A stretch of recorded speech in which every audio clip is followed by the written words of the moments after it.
Assalamualaikum warahmatullahi wabarakatuh. Perkenalkan, saya Sania Nurdini, NIM A1C3177078. Di sini saya akan menjelaskan materi tentang reaktor nuklir. Adapun yang ingin saya jelaskan, yang pertama yaitu apa itu reaktor nuklir, yang kedua yaitu komponen-komponen reaktor nuklir, yang ketiga yaitu prinsip kerja reaktor nuklir, yang keempat jenis-jenis reaktor nuklir, dan yang kelima, kelemahan dan keunggulan dari reaktor nuklir. Apa itu reaktor nuklir? Reaktor nuklir merupakan sebuah sistem yang memiliki banyak perubahan yang saling mempengaruhi seperti daya, temperatur, dan konsentrasi prekursor atau fragmen fisi.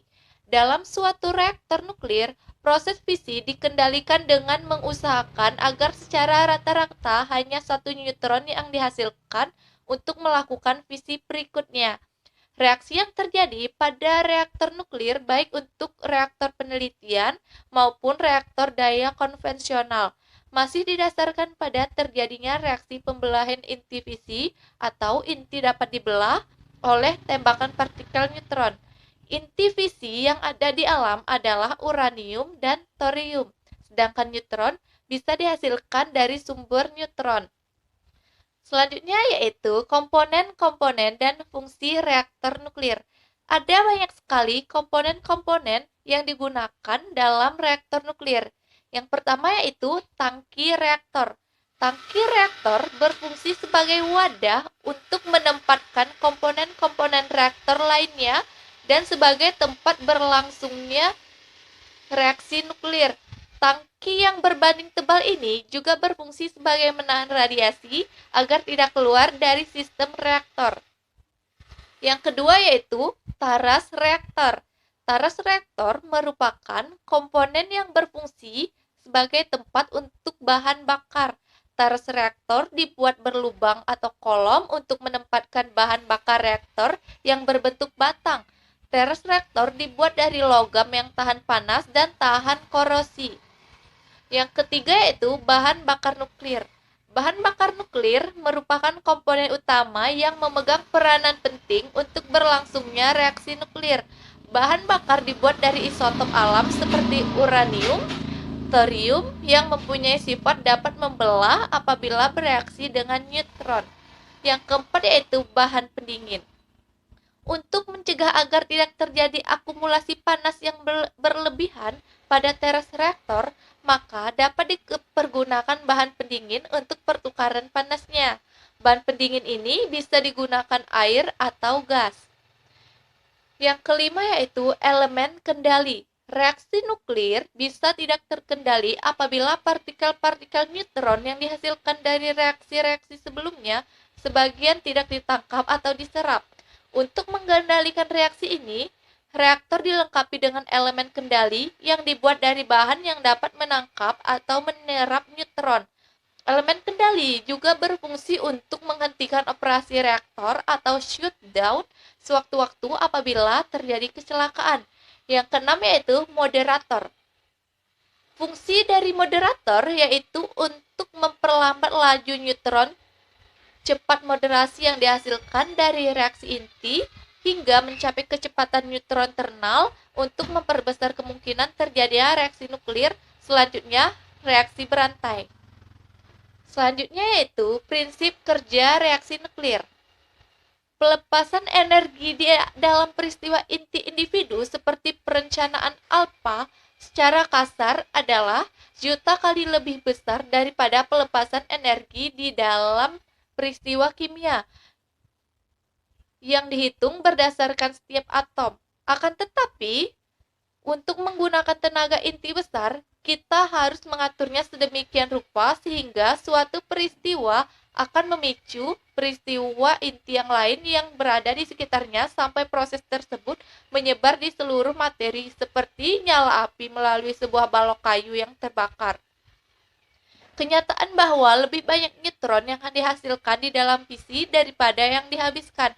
Menaikkan kemungkinan seperti ini Neutron yang dihasilkan dapat menyebabkan fisi di dalam inti yang berdekatan dengan neutron ini, dan dengan cara ini maka sebuah rantai peristiwa fisi akan merambat sendiri. Proses seperti itu dinamakan reaksi berantai atau chain reaction. Reaksi berantai ini dapat berlangsung cepat dan tak terkontrol seperti di dalam sebuah bom nuklir, atau dapat terkontrol seperti di dalam reaktor nuklir. Adapun reaksi nuklir yaitu sebagai berikut. Selanjutnya, terdapat gambar aliran uap dalam reaktor daya. Di sini, selain energi panas, ada 2-3 partikel neutron yang dihasilkan setiap kali terjadi reaksi. Partikel ini bisa dimanfaatkan untuk proses reaksi berikutnya dengan sasaran inti fisil yang belum terbelah. Reaksi ini bisa berlangsung secara terus-menerus pada kondisi neutron dan fisil masih memungkinkan. Selanjutnya itu jenis-jenis reaktor nuklir. Di sini terbagi menjadi beberapa bagian. Yang pertama yaitu berdasarkan fungsinya. Yang pertama, reaktor penelitian atau riset, yaitu reaktor nuklir yang digunakan untuk tujuan penelitian, pengujian bahan, pendidikan atau pelatihan, dan bisa digunakan juga untuk memproduksi radioisotop. Yang kedua yaitu reaktor daya, yaitu reaktor nuklir yang digunakan untuk menghasilkan daya listrik atau pembangkit tenaga listrik. Selanjutnya, berdasarkan bahan pendingin yang digunakan. Yang pertama, reaktor pendingin air, dan yang kedua, reaktor pendingin gas. Selanjutnya yaitu berdasarkan bahan moderator atau perlambatan yang digunakan. Yang pertama yaitu reaktor air ringan, yaitu bahan moderasi yang digunakan adalah air ringan. Dan yang kedua yaitu reaktor air berat, yaitu moderasi yang digunakan adalah air berat. Selanjutnya reaktor grafit, yaitu bahan moderasi yang digunakan adalah grafit. Selanjutnya berdasarkan tenaga neutron yang melangsungkan reaksi pembelahan reaktor, yaitu dibedakan menjadi reaktor cepat dan reaktor termal. Selanjutnya ada reaktor fisi. Reaktor fisi merupakan instalasi yang menghasilkan daya panas secara konstan dengan memanfaatkan reaksi fisi berantai. Istilah ini dibedakan dengan reaktor fusi yang memanfaatkan panas dari reaksi fusi. Dimungkinkan adalah reaktor yang memadukan kedua jenis tersebut atau reaktor hibrid. Reaktor fusi, selanjutnya ada yang namanya reaktor fusi. Reaktor fusi merupakan suatu instalasi untuk mengubah energi yang terjadi pada reaksi fusi menjadi energi panas atau listrik yang mudah dimanfaatkan. Reaksi fusi merupakan reaksi penggabungan inti ringan, misalnya reaksi antara deuterium dan tritium. Deuterium sangat berlimpah di alam, namun tritium tidak ada di alam ini. Oleh sebab itu, bahan yang mengandung Li6 digunakan sebagai selimut, selanjutnya direaksikan dengan neutron yang terjadi di reaksi fusi untuk menghasilkan tritium, sehingga diperoleh siklus bahan bakar. Yang terakhir yaitu keunggulan dan kelemahan reaktor nuklir. Energi nuklir sebagai salah satu sumber energi di mana paling ditakutkan karena bahayanya bagi keselamatan dan kesehatan hidup manusia. Adapun keunggulannya yang pertama yaitu bahan bakarnya tidak mahal, yang kedua mudah untuk dipindahkan dengan sistem keamanan ketat, yang ketiga energinya sangat tinggi dan tidak mempunyai efek rumah kaca dan hujan asam.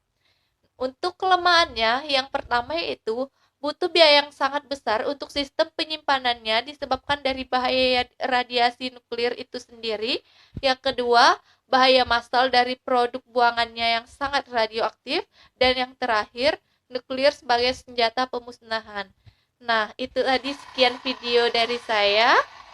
Lebih dan kurangnya saya mohon maaf, semoga bermanfaat. Assalamualaikum warahmatullahi wabarakatuh.